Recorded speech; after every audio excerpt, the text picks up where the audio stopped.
it's just exciting to be part of this festival. We had two screenings that both sold out, and a third was added. And the screening we were at yesterday had just an incredibly enthusiastic audience and some great questions afterwards. And it's always interesting to hear from people, people either who are from the Southwest and know about the Harvey Girls and are just excited to see the story told in this way, or people who've never heard of the Harvey Girls and are just fascinated to see this part of women's history in the spotlight. Were there any good questions from the Q&A that you want to expound upon for the web audience who hasn't seen this? Well, always what's exciting when somebody has a personal story that we haven't heard yet. So one of the first things we ask in a Q&A, and is there any Harvey Girls in the audience or any relatives of Harvey Girls? And there's almost always at least one. And so that's one of the most exciting things. And so what we say to them is we have a Facebook page, Harvey Girls Opportunity Bound, and we recommend anybody to go there and tell their stories and print their photos, and we really hope that it will become kind of a living database for the stories that we have not heard of and we did not know in time to include into the documentary. And as you can imagine, 57 minutes is only enough time to really capture some of the stories, and there are so many more. And I think that's what we always hear about in the audience. The audiences usually respond by saying, would there be another documentary? What about the stories that haven't been shared yet? And so I think there's definitely interest in getting those. Well, and just as a background, because there's a lot of people out there that don't know who the Harvey Girls are, can you give just a brief of who they are, what they did, and where they were? And Sure. Would you like me to? Yeah, go ahead. Yeah. The Harvey Girls were a group of women who worked along the Transcontinental Railroad starting in the 1890s through about the 1960s. And basically, there was a restaurateur from Kansas City, and his name was Fred Harvey. And he had taken a ride from Kansas City out to LA and realized that once you get into New Mexico and Arizona at that time, there were not a whole lot of options for eating and dining and places to stay. And so these people who were traveling in between these two big cities really found it very, very tough to get through those states. And so he struck up a deal with the Santa Fe Railroad and said, if you provide property and all my utilities and materials, that I will build a series of restaurants and hotels between the two major cities. And he ended up developing over 200 hotels and restaurants all through the Southwest. And he initially had hired locals in those early days who were kind of rowdy, either miners or cowboys, and found them to be extremely unreliable.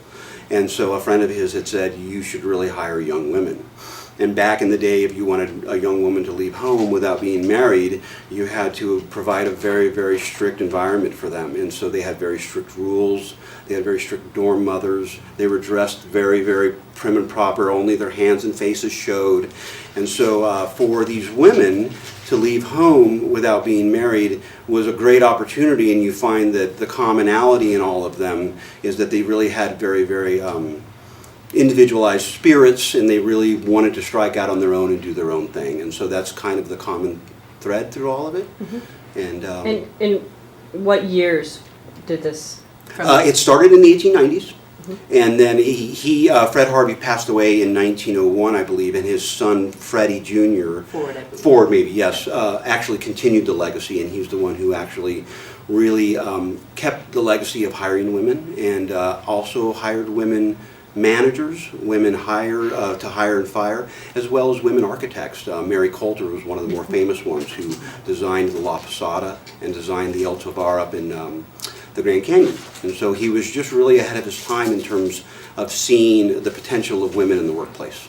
And the Harvey Girls, continued until the 1950s, 1960s, when the Harvey Company, I think, sold what was left of their business to Amtrak, and then from that point on, the Harvey Girls kind of faded out. So, Lori, being a woman, mm-hmm. do you feel like this story is something that has been swept under the rug somewhat? I mean, it's very important in women's history. Mm-hmm. So, I definitely agree. I think there are many stories like this that maybe haven't been told until recent times, and I think there's maybe growing interest in oral history and in women's stories. And so I think this is certainly a part of history that I had, growing up in California, I had never heard of the Harvey Girls until I became involved in this project. And I was, as I listened to those early interviews, I was incredibly inspired by these independent and courageous and sassy women, and they had, really remarkable, inspiring stories to tell. So.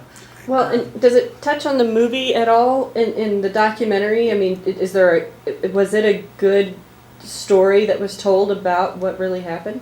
Well, we kind of focus more on the women's individual stories. There is an amazing book written by Stephen Freed, who is our historian in the documentary, and he really covers the entire subject from Fred Harvey's early days, what a pioneer he was in brand managing, and goes all the way through the stories of each, not each individual restaurant, but all of the stories of the legacy all the way through the 1950s. But in terms of women, what we found to be a very, very tough thing about finding good footage and film is that at the time nobody really saw the Harvey Girls as being anything that significant. It's extremely hard to find photos of them working, relaxing, anything in uniform. As a matter of fact, Fred Harvey did commission a photographer to go out and photograph all of his restaurants at one point, and he chose to photograph them empty and completely set, ready to serve dinner. So largely there's no people in them, no women, no waitresses, no anybody. So really finding footage of these women after the fact, or finding film or photos of these people after the fact, was incredibly tough because nobody realized the significance till well after it was over. But I think it's safe to say too that the Judy Garland, Angela Lansbury Certainly. movie that came out, I think, did put the Harvey Girls in the limelight for a certain amount of time. Made it a household name, so to speak, but nobody really, the movie's not accurate at all. It's a musical. So, it couldn't be any more different than the actual reality. Exactly. Every beautiful colors and everyone's singing and dancing, and that was just not really the way it was. So, when you got the call that you'd made it into the Sedona Film Festival in its 20th year, and you're a native Arizonian, tell me about that feeling. I've been asking every filmmaker. Amazing. It's really amazing to be here. We're so thrilled. And just Arizona in general has been so supportive to us. So we just are so grateful to everyone for everything. It's just been amazing. And I feel very personal gratification from it too as well. Well, welcome. We Thank you. really Thank appreciate the films and the filmmakers that are here. And this is just adding to Arizona's history, because it is part of our history very much. Yes. Is there a place that people out there in the world can see the trailer? Yes, we do have a website called HarveyGirlsDocumentary.com, and we also have a Facebook page. And so you can get on and see the trailer there. And you can also, of course, purchase the DVDs from there as well. So we've got that all set up as well. And the great thing is that the Channel 8 up in Phoenix this month will be showing the Harvey Girls as part of women's history. And so we're really, really excited about that. Do you know when that's going to air? I'm not quite sure the exact date. I think the first air date is the 13th, March 13th, yes. if I have that right. And I think, we can tell people that, other American public television stations will have it at some point this year as well, so they can check with their local PBS Yes. stations to find out more. So- These are changing every day, and so we're really keeping our Facebook page updated with Yes. all the events. Even TV things, they're on there, so you can get on our Facebook page and see everything happening. HarveyGirlsDocumentary.com. That's correct. And they can also type in Harvey Girls Documentary on Facebook. That's correct. And we can catch it there. Absolutely. Definitely. Wonderful. So welcome, good luck at Thank the you. festival. Thank you. for coming, and thank you for making such a good film. Thanks for having us. Thank It's you. great. Say goodbye to everyone. Bye, thanks. Thanks.